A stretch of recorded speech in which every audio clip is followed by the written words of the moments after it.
O Retratos está de volta e hoje recebendo o primeiro astronauta brasileiro, Marcos Pontes. Marcos, como que foi a entrada do Brasil no Programa Espacial Internacional? O Brasil ele assinou um acordo com os Estados Unidos em 1997 para a participação do Brasil no programa da Estação Espacial Internacional. Foi um acordo assinado pelos dois presidentes na época, né, o Bill Clinton e o Fernando Henrique Cardoso. E nesse acordo estava previsto a produção de 6 peças para o complexo. A Estação Espacial é um laboratório, né, que fica em órbita da Terra, e existem 16 países, incluído o Brasil, 16 países participantes. Cada país constrói na sua própria indústria algumas partes dessa espaçonave, entrega para o complexo e, em troca dessas peças, tem o direito de utilizar para experimentos, produção de remédios, de produtos, uma série de coisas. E o Brasil tinha a responsabilidade de produzir 6 peças aqui. Seriam construídas pela Embraer a custo de 120 milhões de dólares, que a Agência Espacial Brasileira pagaria para a Embraer para essa construção. Mas isso não funcionou. Pois isso gerou, né, desde o início desse processo, várias críticas, né? Inclusive, durante o seu processo, né, de voo, né, de preparação e após a chegada, né? Várias críticas aconteceram. Inclusive, o jornalista do Estado de São Paulo, Ayrton Escobar, ele disse a respeito da viagem na época: o Brasil não terá nenhum ganho tecnológico com a viagem do primeiro astronauta brasileiro ao espaço. O que você tem a dizer sobre isso e as críticas em geral que aconteceram? Bom, eu não sei os trabalhos científicos que ele já produziu, né, de como que ajudaram o país, mas o programa da Estação Espacial Internacional, ele é um programa internacional, como o nome diz, em que países de renome participam. O Brasil foi convidado a participar e aceitou, e havia, sim, uma boa perspectiva do Brasil ter ótimos resultados, né, dentro desse contexto como um todo, produzindo ciência, produzindo produtos, tecnologia, metodologias, etc. Agora, da ideia até o resultado, existe um caminho grande a ser percorrido. As críticas antecipadas, elas acabam prejudicando esse caminho. Então, muitas pessoas deixam de ajudar ou deixam de participar com um certo medo da crítica. É um medo meio, na minha opinião, bobo, mas existe esse certo medo. Então, a coisa funcionou de uma maneira, eu diria, irregular. Não deveria acontecer como aconteceu. Certo. Inclusive, na época, os gastos, né, que giraram em torno de 40 milhões de dólares. Acho que estou correto? Na época, o Brasil... É uma coisa que eu discordo, né, de como foi feita a administração disso na época, porque a ideia era o seguinte: a ideia era pagar para a indústria brasileira produzir e, com isso, você ter indústrias qualificadas, né, as indústrias serem qualificadas internacionalmente, poderem exportar para esse mercado multimilionário que é o espacial. E, além disso, as empresas, obviamente, ganhando dinheiro, ia ter mais empregos, etc., aqui no Brasil. Só que, no começo desse programa, que foi feito lá no INPE, que era o gestor do programa, o gestor técnico, acabou sendo um contrato com a Boeing, americana. Ou seja, numa dessas o Brasil estava pagando para uma empresa americana. É a parte onde eu discordo. E não chegaram a ser 40 milhões, mas até onde eu soube, que eu não sou da administração, mas até onde eu soube, isso girou em torno de 29 milhões. Na verdade, foi encarado, até pela opinião pública e pela imprensa, como custo, não como investimento, como você está colocando, né? E os experimentos, Marcos? Quais foram os experimentos que você levou para o espaço? A missão espacial, ela se encaixa dentro desse programa da Estação Espacial Internacional de uma forma um tanto diversa ou independente disso, por incrível que pareça.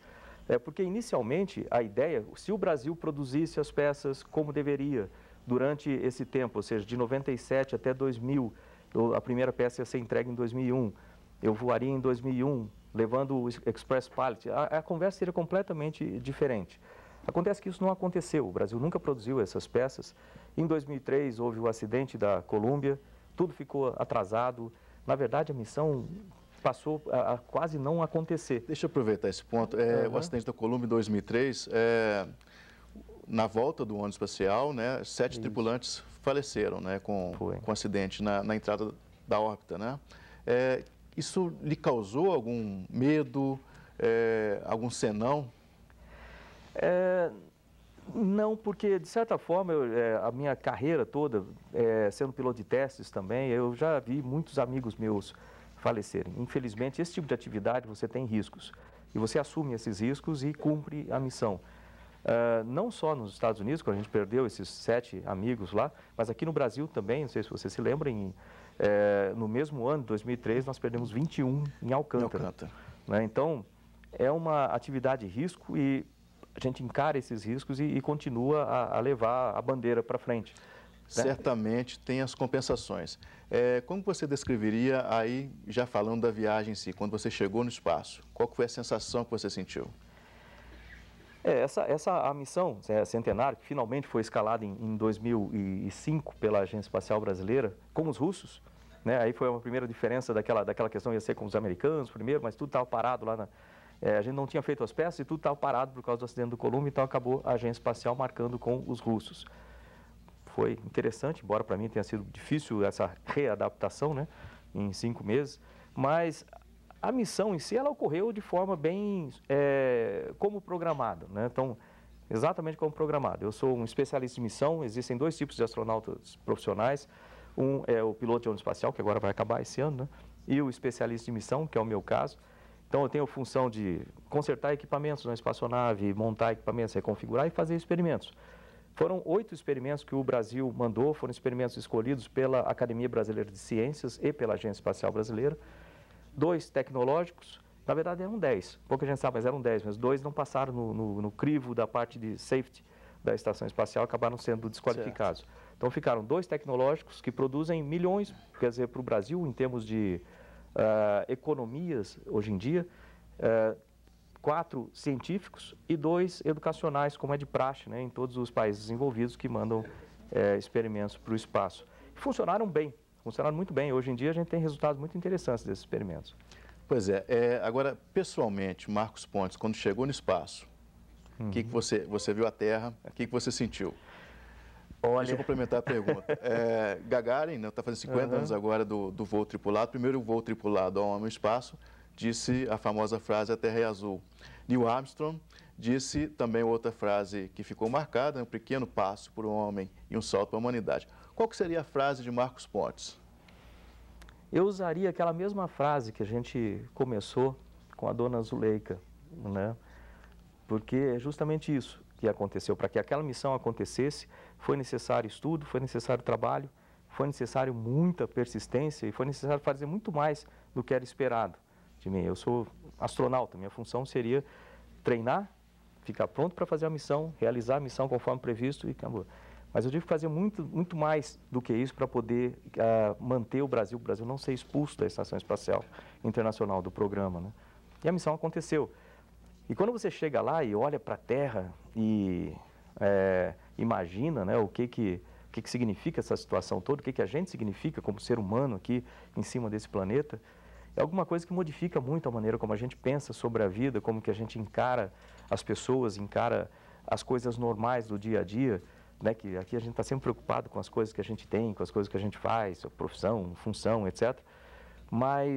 E muitas vezes esquece das coisas mais importantes, que são as pessoas, que a gente vive a nossa vida em torno de pessoas. Passou um filme, né, na sua cabeça? Olha, passou muito, né? Durante aquele momento da espera para a decolagem, passou o filme ali, lembrando que é um momento de risco, você está com 200 toneladas de combustível para acender embaixo ali de você, então você sabe dos riscos que acontecem, então você lembra dos amigos, lembra da família, lembra de tudo isso. Quando você chega no espaço que olha para a Terra, você lembra do filminho de tudo lá, desde o tempo da dona Zuleika falando, desde do tempo voando na Força Aérea, como aluno do Senai, depois como trabalhando como astronauta, né, para o programa espacial. Então, das crianças, sabe, eu lembrei muito dos jovens, das crianças, porque de tudo isso o que fica depois não são os experimentos, não são os produtos que foram feitos, o que fica são as ideias, o que fica são justamente aquelas atitudes que vão fazer aquilo que a gente falou agora há pouco, de levar de uma ideia para a concretização. E o que fica depois, hoje em dia eu ainda estou vivo por aqui, posso falar com as pessoas, eu faço palestras, dou aulas, eu sou professor, né, etc. Eu estou ainda olhando no olho das pessoas e falando. daqui a um certo tempo, como todo mundo, eu vou embora. E aí vão ficar os livros, vão ficar essas ideias e vai ficar a atitude. Isso é o que fica. E certamente fica, eu posso observar, a emoção quando você fala, ainda relembrando sua ida ao espaço. Isso Sem é muito dúvida. importante. Nós vamos para um pequeno intervalo, o programa Retratos volta daqui a pouco.